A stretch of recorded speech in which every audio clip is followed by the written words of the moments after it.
Assalamualaikum warahmatullahi wabarakatuh.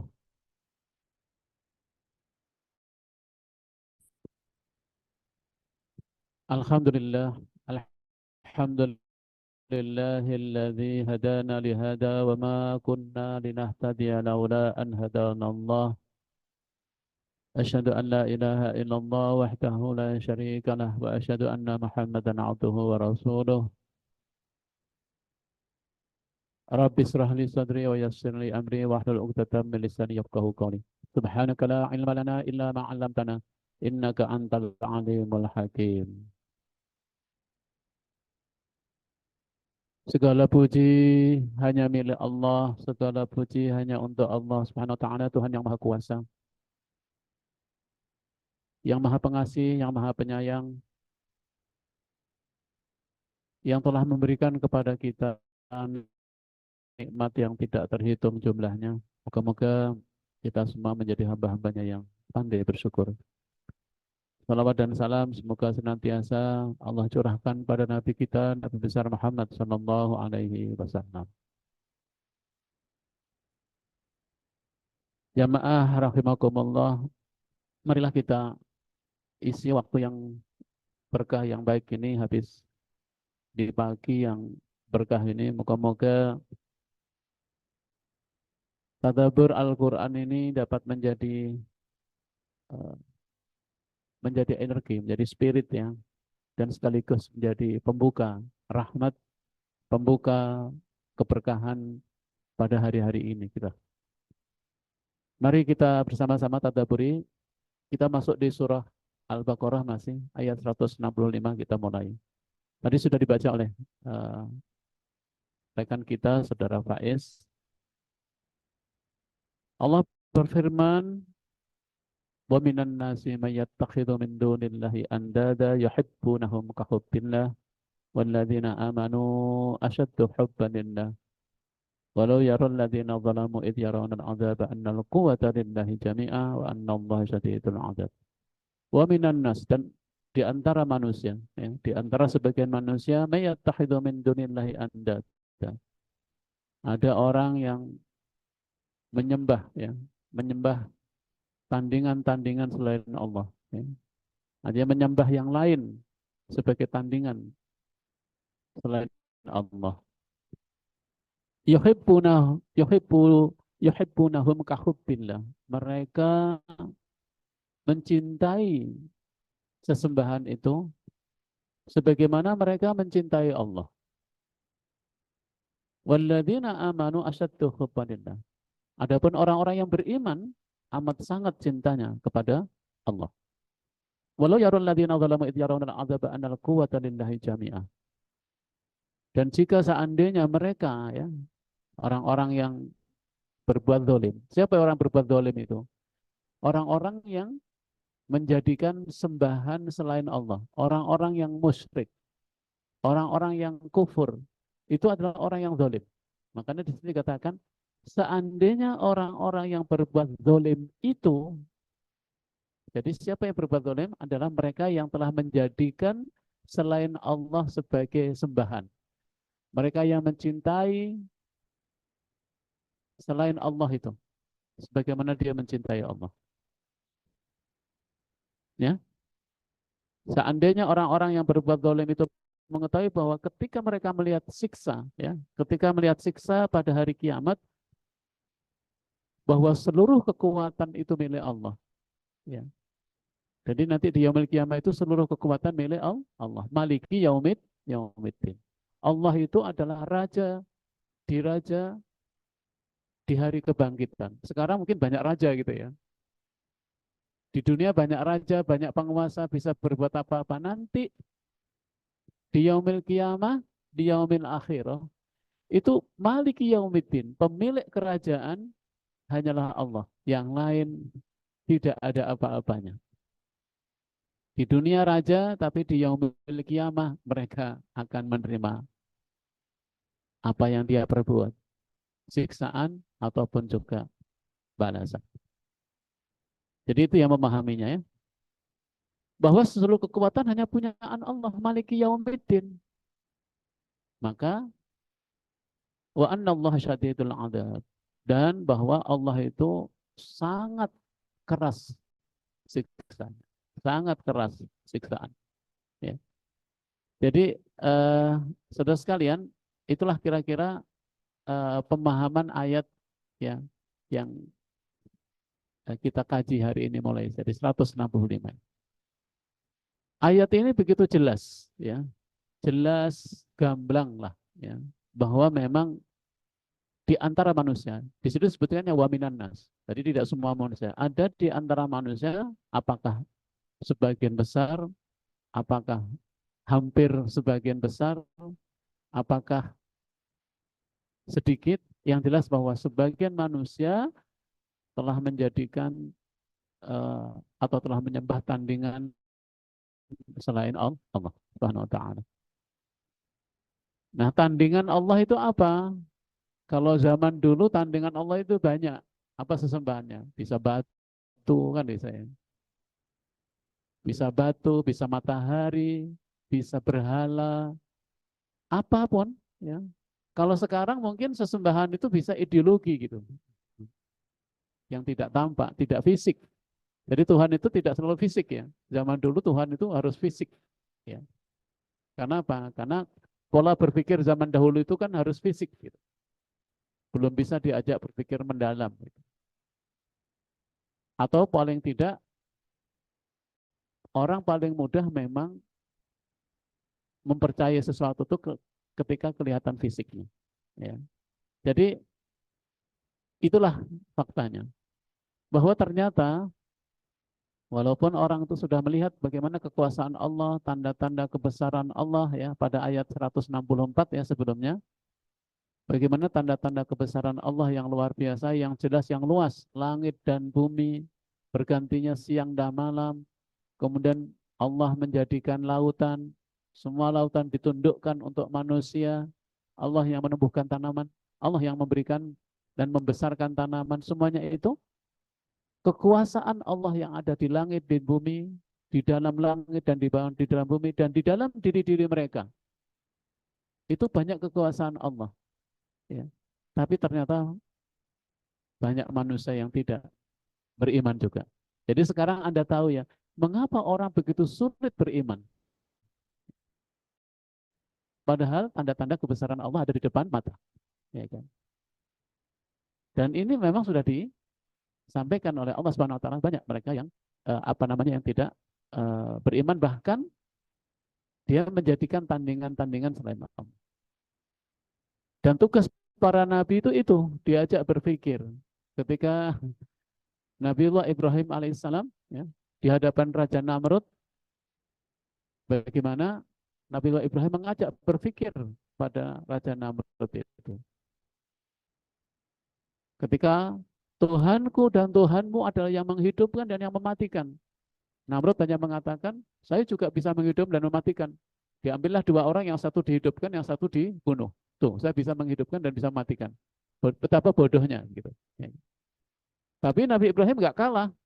Nabi Ibrahim, Tuhanmu dan Tuhanku adalah yang menerbitkan matahari dari timur menuju barat. Sekarang kalau mampu, coba terbitkan dari barat menuju timur. Nah, baru dia mikir. Orang-orang pada mikir, gimana ya? Itu para nabi itu luar biasa. Diajak berpikir. Orang-orang diajak berpikir terhadap kekuasaan Allah Subhanahu wa taala. Kalau kamu sanggup, lakukan. Itu ya kira-kira ya. Baik, kita diajak ini bagaimana berdakwah, tapi juga mengajak orang untuk dewasa dalam berpikir. Ketika dia, udah enggak? Nah, sekalian, kemudian mereka menjadikan sebagai tandingan Allah dan mereka mencintai seperti mereka mencintai Allah. Jadi gini, kalau yang namanya menyembah, kalau yang namanya menjadi Tuhan itu apa sih? Apa sih pengertian Tuhan dalam arti bahasa? Dalam arti bahasa, Tuhan itu adalah sesuatu yang dipentingkan, sesuatu yang sangat diutamakan, sesuatu yang kita rela diperhamba oleh sesuatu itu sudah jadi Tuhan itu. Ya. Jadi Tuhan itu ketika kita rela menghamba pada sesuatu, kita rela berbuat apapun. Karena kita mencintainya kan, kalau menyembah itu kan berarti karena mencintainya. Ya. Kita rela untuk melakukan apapun demi sesuatu dan melebihi, ya, sama dengan kecintaan kepada Allah, itu sudah menjadikan Tuhan. Hati-hati. Jadi Tuhan itu sesuatu yang amat kita cintai, kita rela diperbudak oleh sesuatu, kita rela berkorban dengan sesuatu itu, tapi sama dengan kita mencintai Allah Subhanahu wa taala. Udah jadi Tuhan itu sesuatu itu. Nah, zaman dulu seperti itu, ya. Mereka rela berkorban, rela mengeluarkan uang, dan rela dia mengikuti apa yang dikatakan Tuhan, walaupun yang mengatakan bukan Tuhan gitu, tapi pemimpin-pemimpin agama mereka. Ya.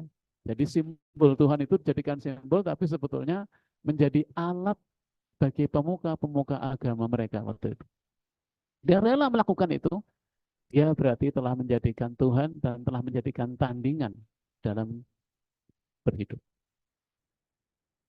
Dan itu banyak sekali. Ada yang fisik, ya. Tuhan itu ada yang fisik sekali lagi. Fisik dalam artian tadi. Ada yang menyembah matahari, ya. Ada juga yang menyembah kekuatan-kekuatan lain. Ada yang menyembah apa namanya, tanaman, batu, berhala, dan apapun. Dan begitulah yang sering kita saksikan. Nah, adapun orang-orang yang beriman, nah ini yang membedakan. Adapun orang-orang yang beriman itu amat sangat cintanya kepada Allah. Ini yang dibahas malah yang menarik, yaitu tentang hub, tentang cinta. Hati-hati. Orang yang beriman itu adalah orang yang bisa memposisikan dan menempatkan cinta. Cinta itu ada urutan-urutan. Ya kan? Cinta itu kan menyerahkan diri, rela kita diperhamba oleh sesuatu. Kita rela untuk melakukan demi sesuatu. Itu sudah ada cinta dalam diri kita. Loh, kalau kita menyerahkan jiwa kepada sesuatu yang tidak jelas, sampai cinta itu kan pasti ada pengorbanan, ada akibat ya. Bisa sakit, bahkan bisa mati kan. Karena mencintai sesuatu, orang itu bisa rela mengorbankan jiwa dan harta. Loh, kalau kita mengorbankan pada sesuatu yang tidak jelas, apa itu jadinya? Disinilah orang-orang yang beriman amat sangat cintanya kepada Allah Subhanahu wa taala. Jadi ibadah paling tinggi itu adalah ketika kita menempatkan cinta kepada sesuatu itu di atas segalanya. Makanya kalimatnya walladzina amanu asyaddu hubban lillah. Hubba itu sudah amat cinta, tapi ditambah asyaddu. Asyaddu amat sangat cintanya. Berarti paling tinggi. Jadi kalau Anda ditanya, orang muslim kalau ditanya, pemuda muslim ditanya, siapa yang paling kamu cintai? Allah. Nomor dua siapa? Nomor dua tentu Rasul Nabi Muhammad SAW. Nomor tiga siapa? Nomor tiga jihad fisabilillah. Ya. Nomor empat, ayo siapa nomor empat? Ya. Nomor empat adalah orang tua. Ya kan? Jadi teman itu nomor sekian. Ya. Kenapa? Karena cinta ini akan menuntut tadi pengorbanan yang luar biasa. Jadi inilah penting pelajaran dari ayat ini, bahwa orang yang beriman itu amat sangat cintanya kepada Allah Subhanahu wa taala. Nah, yang menarik di akhir ayat ini dikatakan walau yaral ladzina zalamu idh yarawnal adzaba annal quwwata lillah. Kalau seandainya mereka orang-orang yang berbuat zalim. Jadi yang berbuat zalim itu adalah orang yang menyekutukan Allah, orang yang menjadikan Allah, orang menjadikan sembahan-sembahan yang lain sebagai tandingan. Orang yang telah mencintai selain Allah sama dengan mencintai Allah. Itu sudah termasuk zalim. Kenapa dikatakan zalim? Zalim itu kan sebetulnya ketika kita ya mengambil hak yang bukan milik kita. Sekarang pertanyaan siapa? Hak untuk disembah itu milik siapa? Hanya milik Allah. Yang layak disembah, yang berhak disembah itu hanya Allah, Tuhan yang benar. Nah, ketika kita menempatkan sembahan kepada selain Allah, kita telah berbuat zalim. Kenapa? Mengambil yang bukan menjadi haknya. Sama, cinta orang yang beriman paling tinggi cinta kepada Allah. Tapi kalau kita menempatkan cinta kepada selain Allah itu paling tinggi di atas cinta kita kepada Allah, kita telah berbuat zalim. Kenapa? Karena menempatkan urutan cinta pada yang tidak benar. Kenapa, saudara? Yang harus kita khawatirkan, ini hati-hati. Ketika kita salah menempatkan cinta, sampai gara-gara cinta pada sesuatu itu sampai kemudian kita berbuat melakukan sesuatu sampai mengorbankan jiwa dan raga, mati karena sesuatu yang tidak jelas, bagaimana itu matinya? Nah ini yang harus hati-hati. Jadi semua hidup ada konsekuensi. Makanya di dalam Al-Quran dikatakan, wala taqfu ma laysa laka bihi ilmun inna sam'a wal basara wal fu'ada kullu ulaika kana anhu mas'ula. Jangan kamu mengikuti sesuatu yang kamu tidak tahu dasar ilmunya. Karena pendengaran, penglihatan, dan hatimu akan dimintai pertanggungjawaban. Karena itu kepada para mahasiswa, apalagi mahasiswa muslim, jangan mudah Anda, ayo kita ke sana. Kita nggak tahu untuk apa ke sana itu. Diajak kemana kita ini? Harus jelas seorang muslim itu. Harus tahu apa alasan. Karena itu ayat ini menunjukkan bahwa sebagian manusia itu memang selalu menganggap bahwa ada kekuatan selain kekuatan Allah Subhanahu wa taala. Dan itu baru ketahuan setelah nanti di yaumil akhirah. Bahwa ketika di hari akhirat itu tidak ada yang menguasai dan memiliki kekuatan di yaumil akhirah itu. Makanya surat Al-Fatihah ketika Anda baca Maliki Yaumiddin itu tegaskan, Maliki Yaumiddin, Allah adalah pemilik hari pembalasan. Karena di hari pembalasan tidak ada kekuatan selain kekuatan Allah. Raja-raja besar di dunia itu ketika di yaumil akhirah tunduk. Tidak ada apa-apanya. Semua kekuatan hanya milik Allah. Manusia hanya seperti domba yang digiring ke sana kemari. Nggak ada apa-apanya. Di yaumil mahsyar semua harus ikut. Nggak ada yang bisa menolak. Ketika ditimbang nggak ada. Saya nggak mau ditimbang. Nggak ada. Oh, yang berkuasa hanya Allah. Ya kan? Dan yang bisa menolong ada, yaitu hanya orang-orang yang diberikan izin oleh Allah memberikan syafaat. Di antaranya siapa? Nabi Muhammad Shallallahu Alaihi Wasallam. Tapi ketika Nabi Muhammad itu nggak bisa menolak, ketika orang itu diazab atau kata orang itu ditimbang, itu semua nggak bisa ditolong. Yang bisa ditolong kalau dia memang beriman. Bahkan orang yang beriman pun juga ada tiga kan, ada yang masuk surga langsung, ada yang harus mencicipi neraka karena dosa-dosanya, dan ada yang tidak masuk neraka, tidak bisa masuk langsung surga, tapi dia ditempatkan di tempat antara surga dan neraka. Itulah yang disebut dengan ashabul a'raf. Jadi orang masuk surga itu tiga cara ya. Ada yang langsung, ada yang harus masuk neraka dulu, dan ada yang masuk tempat namanya ashabul a'raf. Kemudian mari kita lanjutkan ayat berikutnya. Allah SWT berfirman, ittabarra alladziina tabi'u minal ladziina taba'u wa ra'awul 'adzaba wa taqatta'at bihimul asbab. Yaitu siapa orang-orang yang termasuk orang-orang yang zalim yang akan mendapatkan azab di neraka, yang akan menyesal itu, ya. Jadi nanti penyesalan sebenarnya itu di yaumil kiamah. Yaitu orang-orang yang diikuti, ya, mereka-mereka orang-orang itu, ketika orang-orang yang dia ikuti itu berlepas tangan dari orang-orang yang mengikutinya, dan mereka melihat azab, dan ketika segala sesuatu di antara mereka sudah nggak ada hubungan. Terus kalian, jadi orang-orang zalim ketika melihat kekuatan hanya milik Allah, apalagi ketika melihat azab neraka, maka orang-orang yang tadinya kita ikuti, mulai dari berhala, Tuhan-Tuhan, dan sampai pemimpin-pemimpin mereka, terutama pemimpin agama mereka.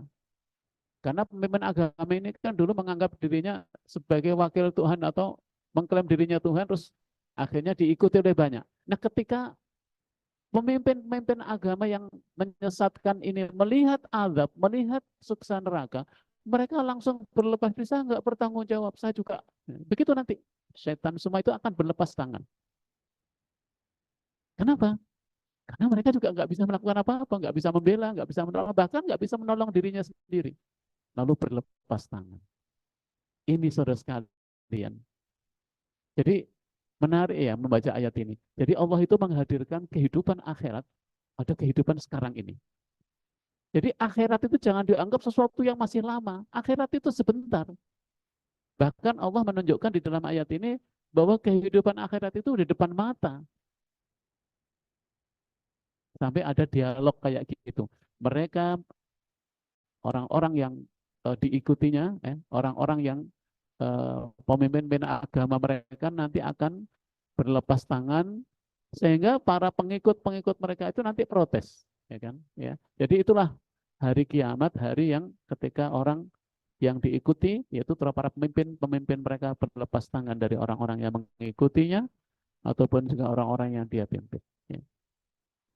Dan semua itu terjadi ketika mereka melihat azab. Kalau sekarang sih santai mereka. Kenapa? Karena memang tidak kelihatan di dunia dampaknya, akibatnya. Ini saudara sekalian, makanya oleh Allah dibiarkan yang terjadi sekarang ini. Kenapa? Karena memang tidak kelihatan di dunia. Ya.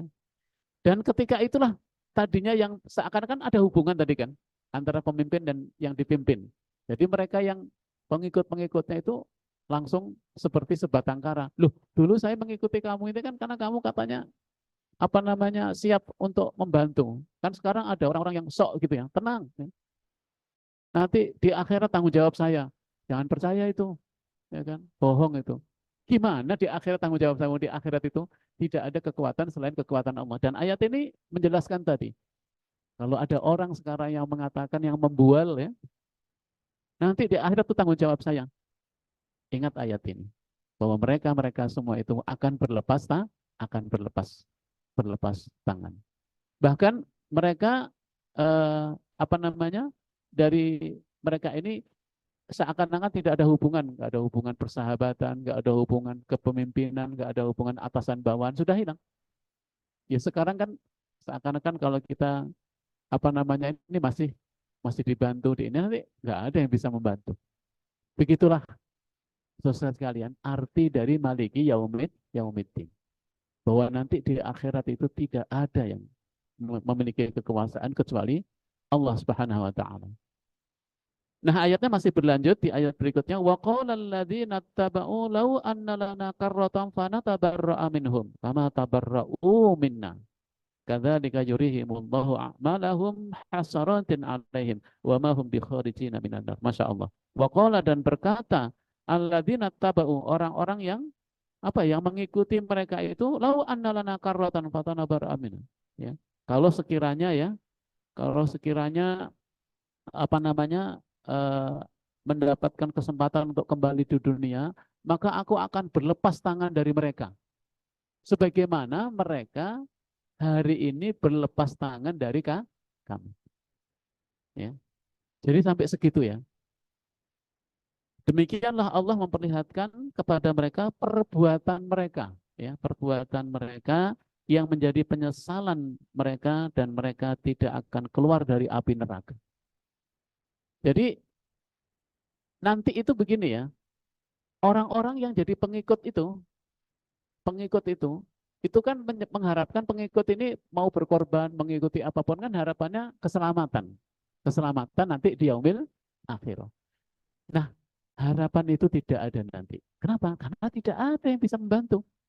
Wong pemimpin-pemimpin mereka aja juga belepotan gitu ya untuk membela dirinya. Nah, karena itu sekalian, ini adalah peringatan bagi mereka yang mau berpikir bahwa mereka semua tidak mendapatkan apapun. Bahkan saking keselnya mereka minta kepada ya Allah berikanlah saya kesempatan untuk hidup di dunia lagi. Itu. Bahkan di ayat yang lain, ya Allah berilah aku kesempatan untuk hidup di dunia, walaupun dengan harus membayar dengan emas sebesar bumi ini. Padahal itu kan nggak mungkin. Dan kalau engkau beri kesempatan, aku akan beribadah kepadamu saja dan berlepas diri dari mereka. Allah mengatakan itu adalah tidak mungkin. Karena itu rasakan adab. Jadi sekalian, di sini pentingnya bahwa para pengikut itu tidak otomatis akan diringankan, tetap masuk neraka. Makanya ini alasan bagi kita, jangan nanti tidak ada alasan nanti di yaumil akhirah itu orang-orang yang disesatkan ini mengatakan, ya Allah, aku dulu begini ini karena disesatkan oleh mereka. Nanti Allah akan mengatakan, mengapa kamu mau? Itu jawabannya. Mengapa kamu mau? Bukankah kamu bisa berpikir? Itu ya. Walaupun orang-orang pemimpin-pemimpin agama ini akan mendapatkan azab 2 kali lipat dari yang dipimpin. Tapi kita sendiri sebagai pengikut itu tidak otomatis bebas. Sebagai pengikut nanti tetap Allah mengatakan di ayat berikutnya ini bikharijina minan nar. Mereka akan tetap masuk ke dalam neraka. Jadi tidak menjadi alasan bahwa seseorang itu bebas dari azab hanya karena saya kan ngikut. Saya kan ikut dulu, ya kan? Saya hanya diajak, ya kan? Justru Allah mengatakan, mengapa kamu mau? Bukankah kamu punya akal, ya kan? Allah sudah berikan akal. Bukankah kamu bisa mikir? Bukankah kamu bisa bertanya kepada orang yang ngerti? Bukankah kamu bisa bertanya kepada orang yang benar? Ya, ini selalu ya diingatkan. Makanya di saat ini mereka berlepas berlas tangan. Kemudian yang kedua, ayat ini menunjukkan bahwa penyesalan sebenarnya itu nanti di yaumil kiamah. Kalau sekarang menyesal itu menyesal sambal istilahnya itu. Nyesal tapi besok mulai lagi. Kalau menyesal di dunia, penyesalan sebenarnya nanti di yaumil kiamah. Kenapa? Karena penyesalan nanti tidak bisa diulangi lagi. Tidak bisa bertobat lagi. Makanya kalau kita sekarang ini menyesal harusnya diikuti dengan meninggalkan yang salah itu.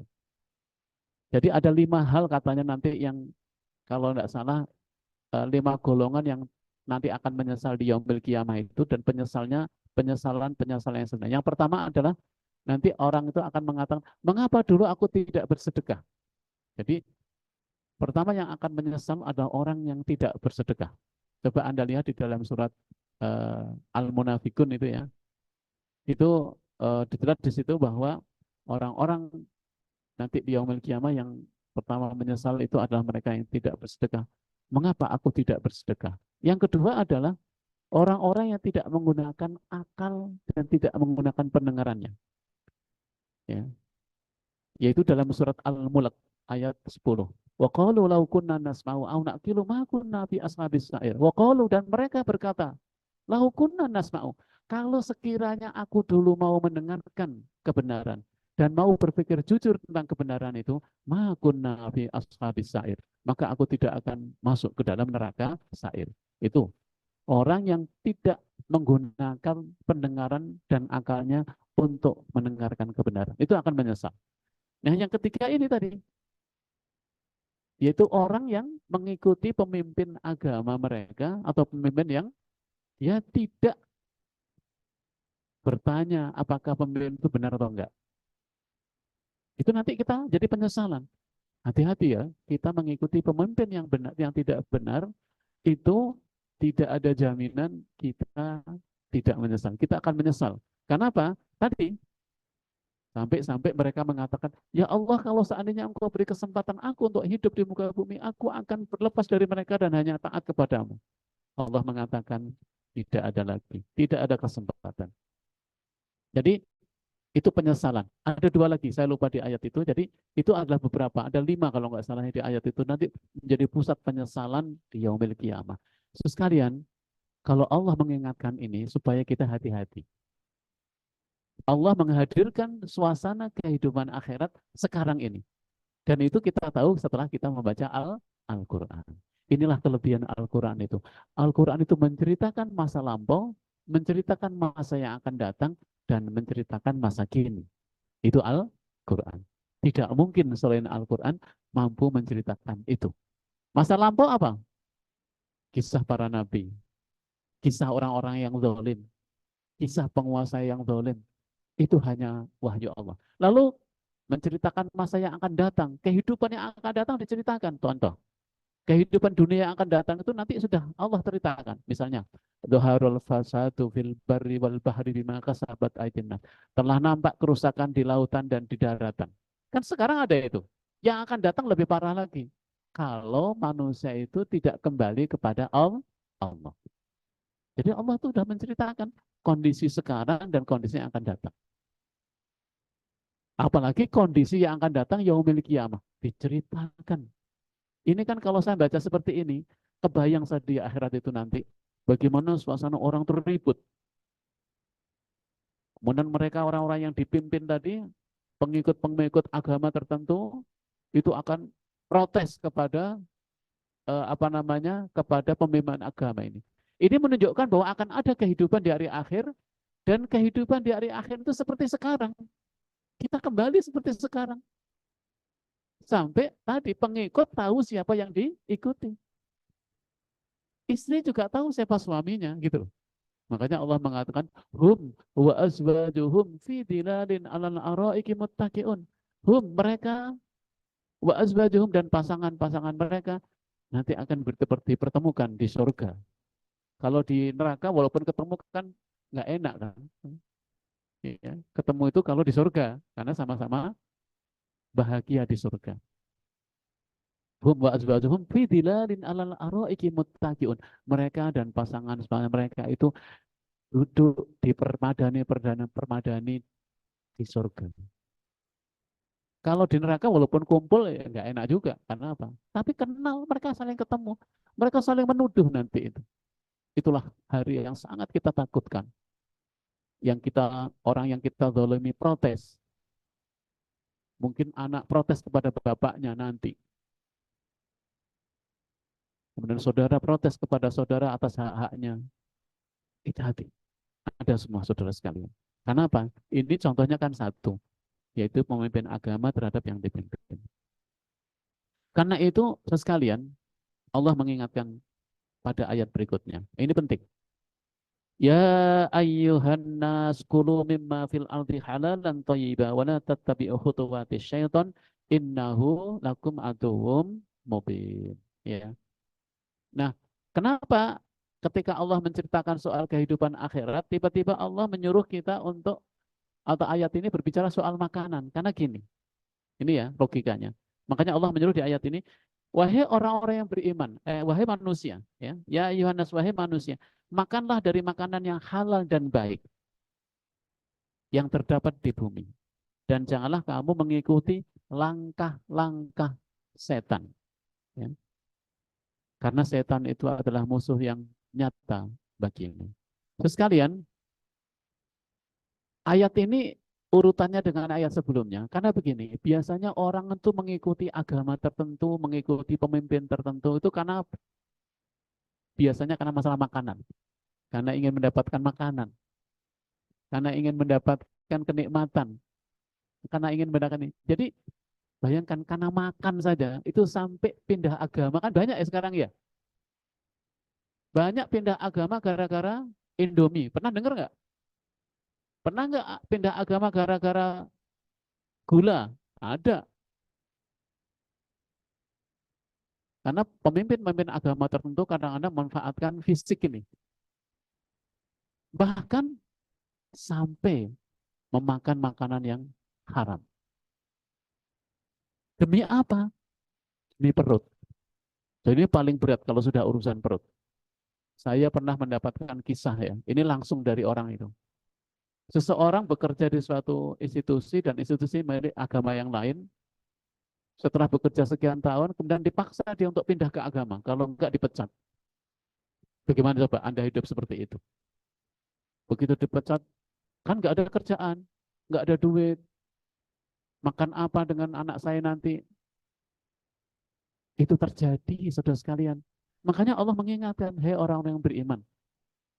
Orang manusia, makanlah. Jadi ini kitabnya kepada seluruh manusia. Wahai manusia, makanlah dengan apa yang telah Allah rezekikan di muka bumi ini. Ini memang ada banyak sekali tadabbur yang bisa ditadaburi ayat ini. Tentu ayat ini substansinya jelas. Bahwa Allah telah menyediakan makanan untuk manusia. Yang kita makan ini siapa yang menyediakan? Allah. Dan semua yang kita makan ini dari bumi semua. dan bumi ciptaan Allah. Allah telah menyediakan makanan untuk manusia. Kemudian yang penting lagi, Allah Subhanahu wa taala memerintahkan manusia untuk memakan yang baik dan meninggalkan makanan yang buruk. Allah mengharamkan makanan yang buruk dan yang menjijikkan. Dan Allah memerintahkan manusia untuk memakan makanan yang baik. Halalan thayyibah. Nah ini kalau dibahas, pernah ada yang bahas ketika kajian ayat kauniyah yang diadakan oleh Al-Hurriyah, halal itu secara hukum, baik zatnya harus halal, proses cara mencarinya harus halal, proses memasaknya juga harus halal, karena banyak yang makanannya itu halal, tapi cara prosesnya nggak benar kan begitu. Ada yang zatnya halal, tapi cara memperolehnya tidak halal, jadi tidak halal. Disinilah butuhnya ilmu. Anda harus butuh ilmu. Karena apa? Makanan kan tiap hari kita makan. Jangan sampai yang kita makan tidak tahu statusnya halal atau haram. Kemudian thayyibah, thayyib itu harus baik. Makanya di sini ada ilmu pangan, ada ilmu pertanian. Kita belajar tentang gizi, kita belajar tentang kimia, kita belajar tentang biologi. Itu baru membahas tentang makanan yang baik, yang bergizi, yang berkualitas, yang mengandung energi, kemudian tidak rusak, tidak menjijikkan, tidak buruk, ya. Cara mengolahnya benar, ada ilmunya. Ya. Nah, terus kalian, nah, kenapa ayat ini saya kaitkan dengan ayat sebelumnya? Karena memang tadi tidak sedikit mereka yang kemudian menjadikan sesembahan selain Allah, bahkan menukar agama, menukar keyakinan karena masalah makanan. Makanya Allah mengatakan, wala tattabi'u khutuwatis syaitan. Jangan mengikuti langkah-langkah setan. Jadi setan ini saudara, itu memang dia tidak akan pernah ya, tidak akan pernah berhenti ya untuk selalu apa ya, selalu eh, mengajak manusia. Karena memang setan itu adalah innahu lakum aduwwum mubin, musuh yang nyata. Kalau Allah menyebut langkah itu berarti banyak, banyak strategi setan itu untuk menggelincirkan manusia. Dan tidak sedikit godaan setan itu memang pertama dari soal makanan. Gitu kan. Makanya orang muslim itu ditegaskan, makanan yang harus kamu makan halal dan baik. Walaupun makanan itu enak, makanannya bagus, bentuknya indah, tapi halal, mau makan nggak? Nggak makan. Kan gitu. Nah sekarang ini, hati-hati. Banyak sekali kita terpengah maupun juga lalai dari soal makanan. Karena banyak makanan itu, sekarang kita kemudian menanyakan dulu, halal nggak? Baik nggak? Kita kan nggak pernah, ya. Apalagi lapar, langsung aja gitu kan. Ya, terutama mahasiswa ini, hati-hati. Pertama, makan itu harus halal dan baik. Tanya kalau Anda ragu. Karena konsepnya dak mayuri buka ila mada yuribuk. Tinggalkan yang meragukan dan pergilah kepada yang tidak meragukan, yang yakin. Loh, makan ini kan kalau kita makan, saudara, itu kan makanan itu akan jadi darah, jadi energi, ya kan? Kan konsep makan begitu ya. Kemudian dari energi makan itu kan sebetulnya kita hanya merubah energi dari energi makanan itu menjadi energi kalori kan dari makanan. Walaupun sampai sekarang ilmu belum bisa menjelaskan dari mana makanan-makanan itu jadi kalori itu. Itu proses yang rumit. Kok kita makan kok jadi kuat? Ini luar biasa. Tubuh kita ini pabrik yang sangat kompleks ya. Padahal yang kita makan macam-macam kan. Combro masuk, ya kan, nasi masuk, ya, hamburger masuk, ya kan, buah masuk. Allah Subhanahu wa taala menjadikan dalam tubuh kita ini mesin yang sangat kompleks, lalu menjadi kalori, menjadi energi. Kita bisa berpikir, kita bisa melihat. Kan kalau makan kurang kan penglihatan juga terganggu.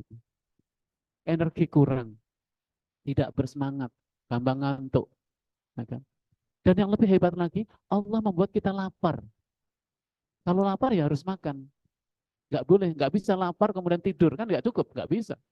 Ya, nggak bisa tidur soalnya. Kalau lapar ya makan. Jadi makanan adalah sumber utama. Seperti mobil itu bensin. Punya Mercedes tapi nggak ada bensinnya. Jalan nggak? Nggak ada. Punya Alphard misalnya, yang seri terbaru, kagak ada bensin. Ya, nggak jalan. Jadi makan penting. Makanya di sini banyak orang yang mengikuti langkah-langkah setan itu dari makanan. Atau dibalik, setan sering menggoda manusia itu dari makanan. Karena tadi banyak orang sampai menjual agama, menukar keyakinan karena masalah makanan. Ini hati-hati. Karena itu Allah mengatakan innahu lakum aduwwum mubin. Ya, sekalian jangan kamu mengikuti langkah-langkah setan karena langkah-langkah. Saya kalau menjelaskan langkah-langkah setan ini mungkin 2-3 pertemuan sendiri. Bagaimana setan menggoda manusia? Bagaimana setan merencanakan kesesatan pada manusia? Ya, setan adalah musuh manusia dan selalu menciptakan. Ya ini, setan itu selalu menciptakan apa? Menciptakan permusuhan, adu domba, kemudian kejelekan, kekejian, keburukan. Karena itu, setan ini sudah dikatakan oleh Allah musuh. Karena musuh harus kita lawan. Ini musuh kok malah nggak dilawan. Harus dilawan. Nih, kalau setan menjadikan kamu malas hari ini, harus dilawan. Nggak ada lagi. Ustadz, gimana cara menundukkan setan? Harus dilawan. Nggak bisa. Gimana menundukkan setan? Tidur aja nggak bisa. Setan harus dilawan. Ingat, setan harus dilawan. Kalau misalnya malas, ya harus dilawan dengan kerja. Rajin. Itu saja, nggak ada cara lain. Ya kan? Demikian juga kalau kita misalnya harus makan makanan yang baik, harus bekerja. Ya kan? Karena Allah telah menjadikan sumber makanan itu selalu dari bumi. Coba, tanaman dari bumi. Kan? Tanaman itu kan makhluk yang autotrof. Satu-satunya makhluk yang bisa memanfaatkan sinar matahari menjadi biomasa. Biomasa itu ya buah, sayur, kemudian menjadi apa? Umbi. Itu adalah hanya tanaman. Tidak ada selain tanaman yang bisa memanfaatkan energi surya. Makanya tanaman itu disebutnya kalau dalam konsep ilmu biologi makhluk yang bersifat autotrof. Karena yang lain bersifat heterotrof. Kalau heterotrof itu konsumen, seperti kita ini heterotrof. Karena kita tidak bisa berjemur kenyang. Ada nggak berjemur matahari kenyang? Karena kita nggak bisa memanfaatkan sinar matahari. Jadi kita butuh. Makanya Allah mengatakan makanan kamu itu ada di bumi semua. Makanya disinilah IPB itu pentingnya. IPB itu sesuai dengan ayat ini ya. Kita disuruh memakmurkan bumi. Tugas utama manusia adalah memakmurkan bumi. Dan cara memakmurkan bumi adalah menghidupkan bumi, menanam, mengolah, menyuburkan tanah, memelihara tanah supaya tanah subur dan bisa tumbuh. Jadi IPB itu, maaf kalau saya istilahkan, sangat Qurani banget. Gitu ya. Jadi Anda sudah tepat nih di IPB ini. Tinggal Anda harus sungguh-sungguh supaya profesional. Bagaimana menumbuhkan bumi. Karena banyak bumi yang belum bisa kita tumbuhkan kan. Banyak yang bumi yang gersang, banyak bumi yang bekas tambang. Itu saya kemarin pergi ke apa namanya ke Bangka, bekas apa namanya yang orang Bangka tahu itu, bekas tambang timah itu sekarang jadi masalah oleh Pemda. Kemudian saya diminta bagaimana Prof bisa nggak apa namanya kita apa ya kita olah ini bekas timah ini menjadi eh, ditanami tanaman yang bisa tumbuh dengan baik.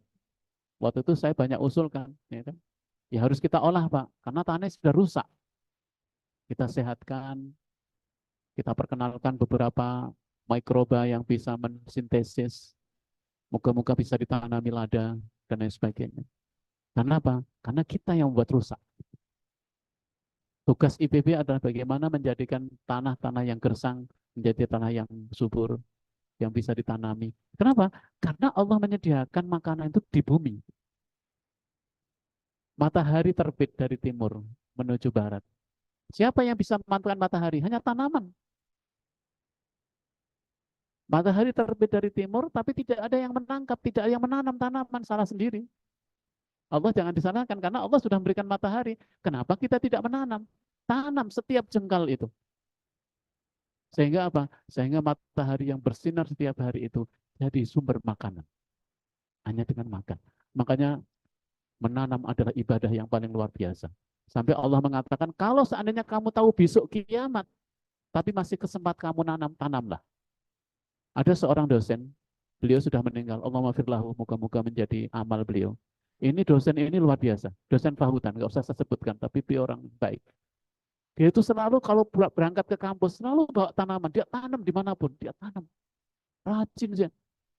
Masya Allah, saya moga-moga itu jadi amal soleh itu. Dia rajin.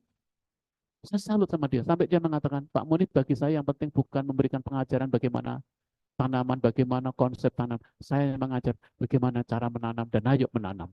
Saya salut dengan beliau. Moga-moga jadi amal soleh. Saya salut dengan orang-orang yang berkarya menghasilkan varietas. Kemudian dengan varietas itu orang itu menanam, kemudian dari tanaman yang ditanam, varietas yang ditemukan menghasilkan padi yang bagus, kemudian dimakan oleh manusia. Masya Allah, luar biasa. Yang penting nanam, beramal saudara, tanam. Ya. Kemudian, nah ayat berikutnya ini menguatkan bahwa setan itu memang menyesatkan. Ya, innama ya'murukum bis-su'i wal fakhsya wa an taqulu 'alallahi ma la ta'lamun. Kenapa sih kita harus menjadikan setan sebagai musuh? Mengapa setan ini harus kita jadikan musuh dan harus dilawan? Karena setan itu adalah sesungguhnya setan itu hanya menyuruh kamu agar berbuat jahat dan keji dan mengatakan apa yang tidak kamu ketahui tentang Allah Subhanahu wa taala. Terus kalian, saya belum menjelaskannya. Apa sih setan? Setan itu bukan makhluk ya. Setan itu karakter. Dan setan itu bisa ada di dalam diri jin dan manusia. Makanya dalam Al-Qur'an, Syaitonul jinni wal insi. Setan itu karakter. Apakah setan itu bisa pada manusia? Ada. Manusia dan berkarakter setan. Itu ada. Karena memang setan itu karakter, bukan apa namanya, kata setan itu bukan merujuk kepada makhluk tertentu. Dan sifat atau karakter setan itu ada pada manusia, ada pada jin. Ya kan? Ya. Nah, setan itu ciri-cirinya setan ini adalah setan itu hanya menyuruh kepada kamu untuk berbuat jahat dan berbuat keji. Terus kalian, penting saya katakan di sini, setan tidak pernah menyuruh kepada kebaikan. Setan itu hanya menyuruh kepada keburukan dan kejelekan. Setan juga menyuruh sering menghalalkan yang diharamkan dan mengharamkan yang dihalalkan. Makanya setan itu cuma menyuruh, ya, tidak memaksa. Ingat, setan tidak pernah bisa memaksa kita. Setan cuma menyuruh, mengajak, memanas-manasin, menghias. Biasanya yang halal itu kan jadi kelihatan haram, tapi yang haram dihias jadi halal. Ya kan? Banyak yang sebetulnya haram karena dihias-hias jadi halal. Kelihatan, padahal tetap yang haram haram. Ini hati-hati. Ya. Makanya itu di sini dikatakan bahwa setan tidak pernah, ya. Nah, sebagai musuh manusia itulah setan itu. Pekerjaannya menyebar kebodohan, menyebar permusuhan, kemudian juga merusak persatuan, ya, mengadu domba manusia, menyebarkan kebohongan, menyebarkan tipu muslihat, tipu daya, ya, penipuan. Itu kerjaan setan. Cuman manusia itu tidak sadar. Lalu tiba-tiba terjebak dalam ini luar biasa. Karena itu Allah Subhanahu wa taala mengingatkan wa idza qila lahum ittabi'u ma anzalallahu qalu bal nattabi'u ma alfaina alaihi aba'ana walau kana aba'uhum la ya'qiluna syai'a wa la yahtadun. Ketika orang yang mengikuti setan itu diingatkan selalu mereka, ya. Ini ya ayat berikutnya, ya, ayat 170, ya. Itu selalu mengatakan bahwa dan apabila dikatakan kepada mereka ikut tegah apa yang telah diturunkan Allah, ya, kita kan ikutilah apa yang diturunkan oleh Allah Subhanahu wa taala. Ikutilah apa yang diturunkan oleh Allah. Jadi pengikut-pengikut setan yang mengikuti setan itu sering diingatkan, ikutilah apa yang telah diberitahukan oleh Allah, yang telah diturunkan oleh Allah. Apa mereka menjawab? Nah, ini mereka menjawab, tidak, kami tidak mengikuti apa yang kami dapati dari nenek moyang. Jadi alasannya kualat kalau tidak mengikuti ajaran nenek moyang. Padahal kata Allah, apakah nenek moyang mereka akan diikuti? Padahal nenek moyang mereka itu adalah orang yang tidak mengetahui apapun dan tidak mendapatkan petunjuk. Ini penting ya, garis bawain. Ya, garis bawain. Bahwa pengikut setan itu akan selalu menakut-nakuti. Awas loh, kalau kamu tidak mengikuti nenek moyang, ajaran pendahulu ini kamu nanti kualat. Padahal ajaran itu adalah salah. Nggak apa-apa kita mengikuti ajaran orang tua dan pendahulu kita kalau itu benar. Tapi kalau salah ya tidak. Kenapa? Itu yang penting. Seorang muslim tidak boleh bertaklid buta kepada apapun, ya kan? Karena bertaklid buta adalah sifat para pengikut setan. Makanya ikutilah orang yang berilmu dan mendapatkan petunjuk. Ini ciri ya. Siapa yang harus kita ikuti? Dua syaratnya. Orang yang berilmu dan orang yang mendapatkan petunjuk. Mungkin ada yang bertanya, Ustadz kok dibedakan orang yang berilmu dan orang yang mendapat petunjuk? Karena banyak orang pintar tapi tidak mendapatkan petunjuk. Ya kan? Hati-hati nih. Yang harus kita ikuti adalah orang yang mengetahui, orang yang berilmu. Dan yang kedua, orang yang mendapatkan petunjuk dari Allah Subhanahu wa taala. Mohon maaf ya, saya misalnya sekolah di Jerman. Dosen-dosen saya, pembimbing saya banyak orang yang non-muslim. Bagaimana sikap saya? Saya mengikuti apa yang dia ajarkan. Karena apa? Dia berilmu untuk ilmunya. Tentang bakteri, mikrobiologi, tentang pertanian, saya ikuti. Tapi saya tidak mengikuti full, mengapa? Karena dia termasuk orang yang tidak mendapatkan petunjuk. Jadi kepada orang yang berilmu kita ikuti ilmunya itu benar. Tapi untuk mengikuti dalam ibadah itu harus syarat yang kedua, yaitu mendapatkan petunjuk dari Allah Subhanahu wa taala bahwa dia orang yang beriman dan bukan orang yang musyrik. Ini poin penting yang ingin saya sampaikan. Syarat orang yang harus kita ikuti itu ya berilmu dan dia benar mendapatkan petunjuk dari Allah Subhanahu wa taala, tidak berlawanan dengan perintah Allah. Ya. Saya kira itu poin yang ingin saya sampaikan pada kesempatan pagi hari ini. Moga-moga ada manfaatnya.